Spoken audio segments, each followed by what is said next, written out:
fires are burning twice as much forest today as they did 20 years ago. I think there's a real human toll to losing all these places that are, I think, really special to us. Wildfires cost the U.S. economy about $400 billion to $900 billion. They are not only a threat to our planet and our climate, but also to our economy. We can make biofuel, hydrogen, renewable natural gas, and aviation fuel from this wood. The new era of forestry globally is one of balancing the ecosystem.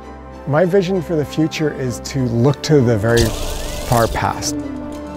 The question for all of us is, what are we willing to do to ensure that we have forest in our future? Forests are part of society's infrastructure. They filter water just like a treatment plant would. They draw down carbon from the atmosphere. They control floods like a dam or a dike. They protect seashores, mangrove forests, just like a seawall. It's been estimated that over half of GDP globally is dependent on nature. Much of our modern relationship with nature and forest has been focused on exploiting it, and that's led to a degradation of biodiversity globally. Drought, fire, floods, which are all connected to forests in one way or another, are all headed in the wrong direction. We need to integrate the many different values that nature provides to our economy into our economic accounting. A bioeconomy is a new model for our economy that's focused on sustainable use of renewable natural resources that come from biodiversity, that come from natural capital, to reduce waste and reduce loss of nature globally. A forest bioeconomy means the different products and services and values that can be derived from a forest, taking an approach that puts a monetary value on services like water, energy security, human health, which means healthy communities and healthy forests. The key is to do it in a sustainable way, and ideally to have it be community driven. There's a wealth of knowledge that Indigenous people and local communities have on the ecosystems upon which they depend and upon which they've managed for many centuries. This is the traditional territory of the Miwok tribes in the southern Sierra Miwok. This was their home. We came here 150 plus years ago, but they've been here thousands of years. This was their pharmacy, this was their grocery store. Their livelihood was based on the forest. 1 million people came to California during the gold rush in 1849.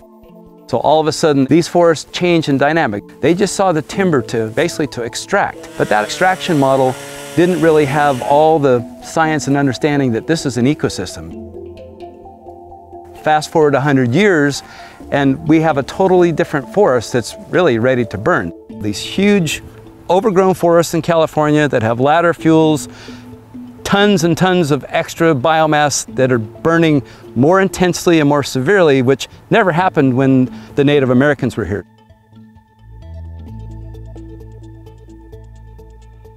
So within 2 years, we lost nearly 20% of all giant sequoias on Earth from high severity fire. You can measure the cost of these catastrophic fires in the billions upon billions of dollars that it costs to suppress the fires, to put them out, for putting the communities back together, the impacts to water quality, and anything that we might use the forest for. But then there's this real human toll. More people die from post-fire impacts than they do actually from fire. So it's a real threat. And so I think we have to ask ourselves, what is it going to take to change the trajectory that we're on? My vision for the future is to look to the very far past, to look to Indigenous practices and using traditional ecological knowledge in combination with science in order to manage the forests into the future. Indigenous people had a relationship with nature that was one of reciprocity. They would take something from nature, but then they would give something back. They would be thankful for it. So we're trying to kind of mimic what the ecosystem looked like pre-settlement when the Native Americans were here. The historical ecosystem which is in balance. We did selective thinning, removed the trees, and now it's back to being restored a meadow. And we can increase the biodiversity, increase wetlands, increase the amount of water availability. By this active forest management, we can reduce at least 90% of the risk of these catastrophic fires by intentional forest plans and thinning.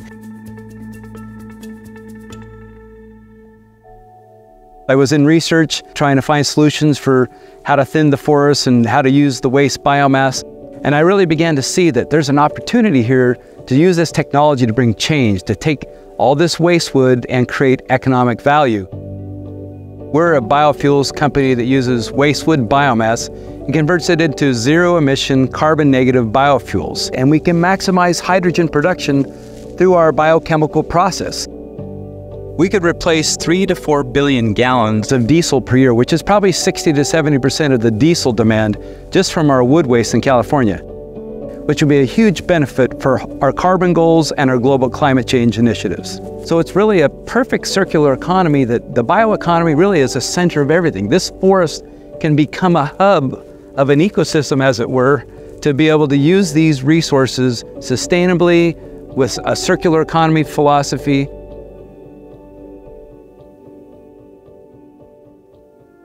But one of the biggest challenges of sustainable forestry to date has been the lack of large-scale investment. Many of our economic systems, our financial system, don't integrate the value of nature into prices, into costs, and we need to change that because it's a huge blind spot in our accounting systems and in our economy. Many people may not know that traditional commercial and investment banks have relatively large sustainability programs that are quite hungry for investable deals in the forest sector. And traditionally, that has been forestry for lumber. But increasingly, you are seeing investable deals that are focused on forests for water, forests for carbon, even forests for habitat and biodiversity. You are increasingly seeing many different companies step up. Think about a major beverage company in the US. Most of the water, especially in the Western United States, comes from forested systems. If you don't have healthy forests, you cannot have your soda or your beer. They very much understand that their bottom line is dependent upon forests. That is a clear example of the bioeconomy, a service from a forest being recognized, value and a revenue stream being attached. Metrics and data are really important for giving investors confidence that an investment in nature is going to deliver the outcomes they hope that it will, and that it will deliver returns and help reduce risks. A big part of what we do with the World Resources Institute is come up with approaches to bridge technology, satellite imagery, AI, with on-the-ground community verification to, as in near real time as possible, track the health of our forests. Data is the foundation for good decision making. You can use it for studying things like fire monitoring for active fires. You can use it for monitoring deforestation, for forest restoration or tree regrowth. You can use it for carbon emissions and sequestration monitoring. We've shown that Indigenous peoples who have been trained with near real-time monitoring technology can actually reduce deforestation within their territories by up to 50% compared to communities that didn't receive that same training. So people are using the data on the ground to enable sustainable deforestation-free supply chains.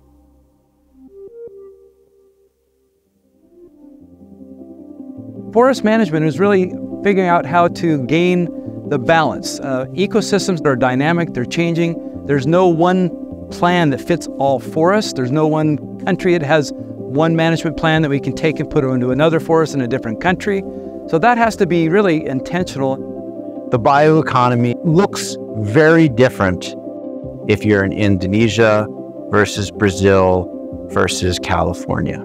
And I think that there are a lot of lessons to be learned that can be contextualized from one place to the next. We do need to develop solutions and approaches that are appropriate for that local context. What we need is new forms of collaboration and partnership with Indigenous people and local communities. A healthy forest cannot just be about the trees. It needs to be about the opportunities for local communities, that they can derive sustainable income.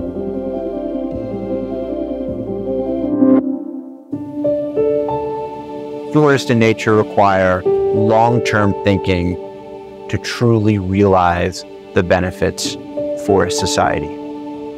So I think we've seen a change and a shift that our forestry of the past globally is shifting to a new era that's going to make forestry really an integral part of the bioeconomy. We all have a stake in protecting forest, even if we live in a city. I think the potential of nature is the potential of us. You know, it's up to us to decide what that potential is. Nature is incredibly resilient if you don't push it too hard.